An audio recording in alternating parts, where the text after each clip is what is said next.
kemewahan, berbau wewangian bunga-bungaan dan perabot, serta barang-barang yang ada di ruangan tersebut terlihat terbuat dari emas murni dan batuan permata.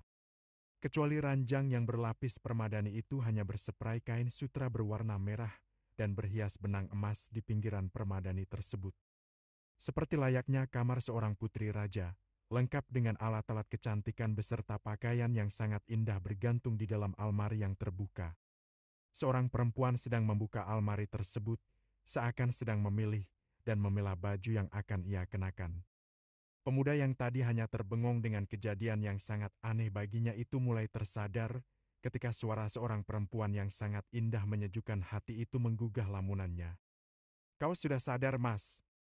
ucap perempuan yang sedang memunggungi pemuda itu. Pemuda itu menjawab dengan gugup. Iya, Non, Yon, Nya, Bibi." Ucap pemuda itu terbata-bata karena tersentak kaget dengan pertanyaan yang menggugah lamunannya itu. "Biasanya dirimu memanggil namaku Putri, Mas," ucap suara perempuan yang enak didengar dan indah. Iya Non Putri. Putri saja, Mas tidak perlu pakai Non," tegas perempuan itu.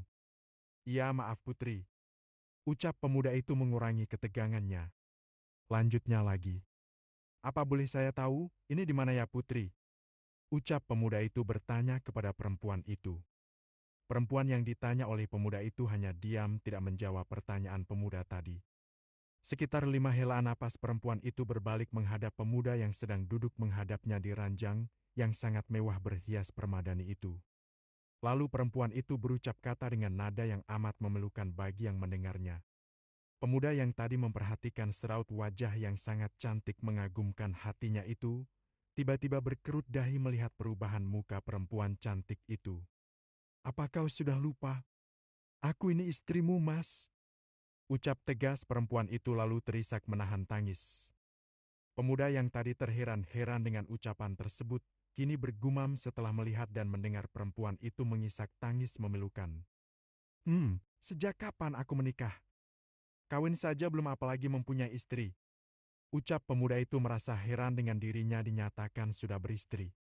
Padahal seingat dirinya, ia belum pernah menikah dengan seorang perempuan manapun. Lalu ia bertanya kembali, "Sejak kapan kita menikah? Seingatku tadi aku sedang tertidur. Lalu tiba-tiba terbangun karena mimpi buruk yang sangat menakutkan." "Tidak, kamu berbohong padaku, Mas.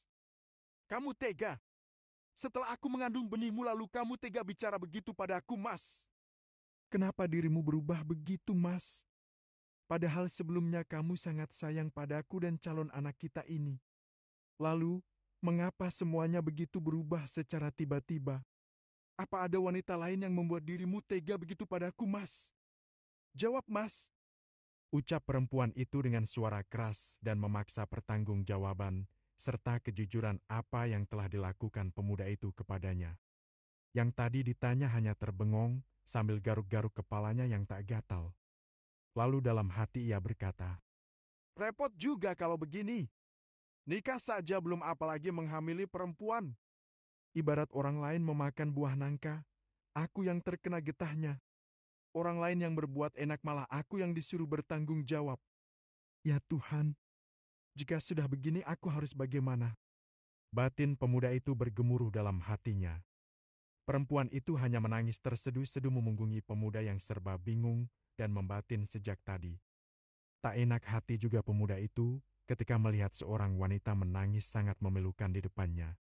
Bisikan hatinya seakan menuntun dirinya untuk mendekati dan memeluk wanita itu agar meredakan tangisnya dalam pelukan. Di dalam hatinya ia membatin seakan bertanya kepada isi pikirannya bahwa dirinya sedang mimpi indah atau mimpi buruk.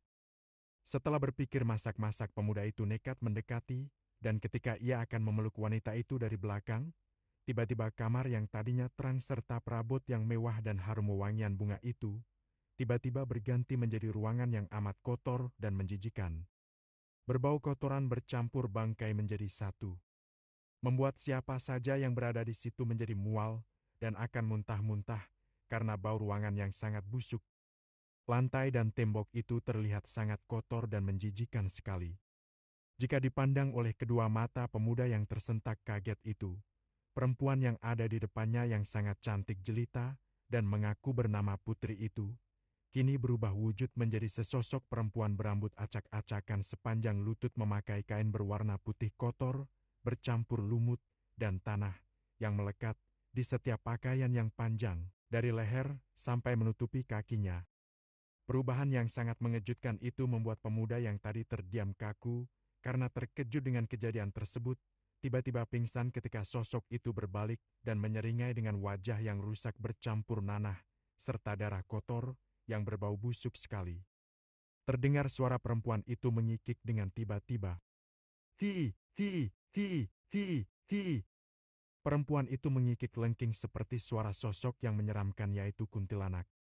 Sosok itu seakan puas karena telah berhasil menakuti pemuda yang tadi memandangnya dengan kagum, kini telah jatuh pingsan di depannya. Terbangun,